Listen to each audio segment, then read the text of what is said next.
Morning everyone. কোন cement সব থেকে ভালো?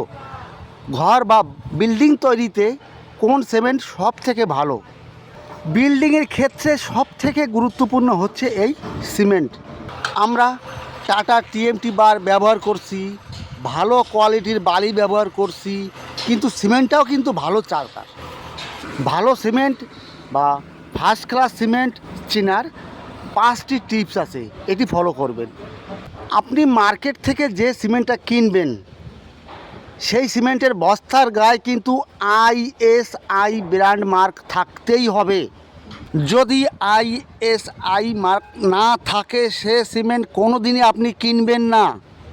নেক্সট, আমরা সিমেন্ট ব্যবহার করি কিন্তু এর এক্সপায়ারি ডেট দেখি না।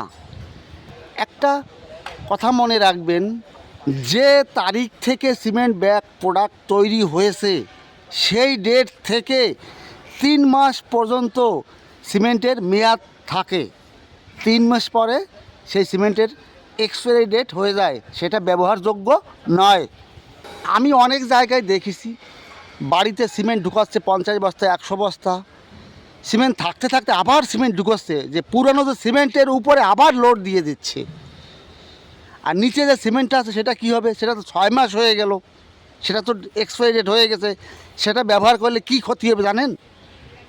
অনেক বন্ধুরা বলছে বিল্ডিংয়ের প্লাস্টার ফেটে যাচ্ছে, ছাদ ফেটে যাচ্ছে, এর কারণটা কী? আপনি ভালো টিএমটি বার ব্যবহার করবেন, ভালো বালি ব্যবহার করবেন, ভালো খোয়া ব্যবহার করবেন, কিন্তু সিমেন্টটা ভালো দরকার।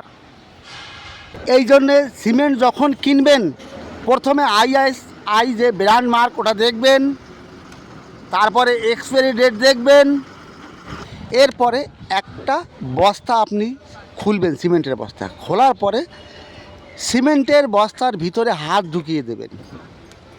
যদি দেখেন ঠান্ডা লাগছে তাহলে বুঝবেন যে ওকে আছে। এবার যদি দেখেন যে ভিতরে গরম লাগছে তাহলে কি বুঝবেন? সিমেন্টের ভিতরে যে ওয়াটার প্রুফিং কেমিক্যাল থাকে তার অ্যাকশান শুরু হয়ে গেছে, মানে সিমেন্ট খারাপের দিকে এগোচ্ছে, সেটা ব্যবহারযোগ্য নয়। দেখুন, 1 নাম্বার সিমেন্ট বা first class cement initial setting, যে কংক্রিটের যে ইনিশিয়াল সেটিং আর তার ফাইনাল সেটিং। ইনিশিয়াল সেটিং হচ্ছে 30 মিনিট, ফাইনাল সেটিং হচ্ছে 10 ঘন্টা, 10 আওয়ার্স। যদি আপনার ফার্স্ট ক্লাস সিমেন্ট হয় তবেই কিন্তু এটা মেনে চলবে, যদি ডুপ্লিকেট সিমেন্ট হয় কিন্তু এই রুল মেনে চলবে না। এরপরে কি করবেন? একটা পাত্রে কিছুটা পরিমাণ জল নেবেন, নেওয়ার পরে কিছুটা সিমেন্ট আপনি ওই পাত্রের উপরে দেবেন। দেওয়ার পরে দেখবেন সিমেন্টটা যদি ধীরে ধীরে নিচে তলিয়ে যায় তাহলে ঠিক আছে।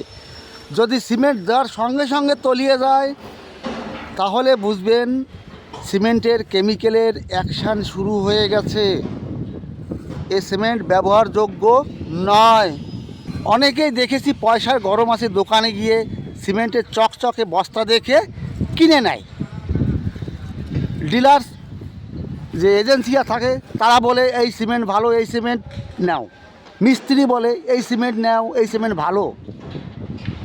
দেখুন, ফার্স্ট ক্লাস সিমেন্টে ওয়াটার প্রুফিং কেমিক্যাল থাকে। এই সিমেন্ট কাজ করলে কি হাতে একটু অসুবিধা হয়, এই জন্য মিস্ত্রি লোকরা বলে যে ওদের যেটা সুবিধা সেটা বলে, কিন্তু সেটা করবেন না। আপনার ভালোর জন্য সেটা কখনোই করবেন না। বাজারে দেখুন আল্ট্রাটেক, অম্বুজা, এসিসি, বিভিন্ন রকমের সিমেন্ট আছে, বিড়ালা, এই সমস্ত অরিজিনাল যে কোম্পানির, যে যদি চিনবেন কি করে যেটা অরিজিনাল কি ডুপ্লিকেট? দেখুন বস্তার গায়ে এই আইএসআই ব্র্যান্ড থাকে, যদি না থাকে তাহলে বুঝবেন যে এটা ডুপ্লিকেট। আর চকচকে দেখে কিনবেন না, চকচক করলে কিন্তু সোনা হয় না। আমি জানি আমার কথা শুনে অনেকের খারাপ লাগবে, খারাপ লাগলেও কিছু করার নেই, যেটা ভালো সেটাই আমি বলি। একটা কথা মনে রাখবেন, টেকনিক্যাল পারসন কোনো দিন আপনার খারাপ চাইবে না। দেখুন এখানে সিমেন্টের কাজ করছে, এরা ভালো মন্দ বুঝতে হলে কিছুটা নলেজ থাকতে হয়। এদের বলবো এরা বুঝতে পারবে না, কিন্তু নলেজ থাকলে অবশ্যই বুঝতে পারবে এই সিমেন্টটা কি ভালো কিংবা মন্দ।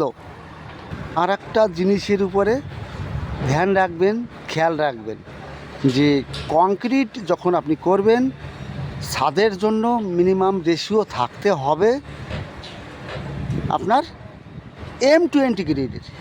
M20 গ্রেড কি 1, 1.5, 3, এটা M20 গ্রেডের কংক্রিট করবেন। 1 ভাগ সিমেন্ট, 1.5 ভাগ বালি, 3 ভাগ পাথর দিয়ে কংক্রিটটা করবেন ছাদে এবং কলমে।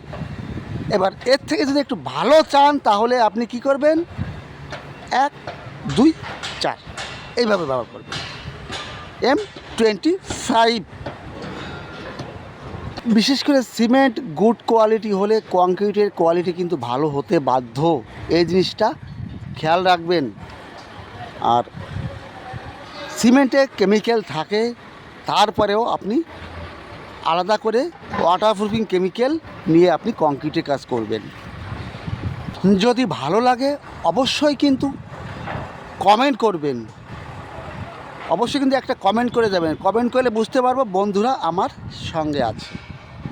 আর কিছু আপনাদের কাছে চাই না, একটা শুধু কমেন্ট চাই। হ্যাঁ, ভালো থাকুন সকলে, সুস্থ থাকুন। আবার নতুন টপিক নিয়ে আরেকটা আসবে ভিডিও নিয়ে। All the best.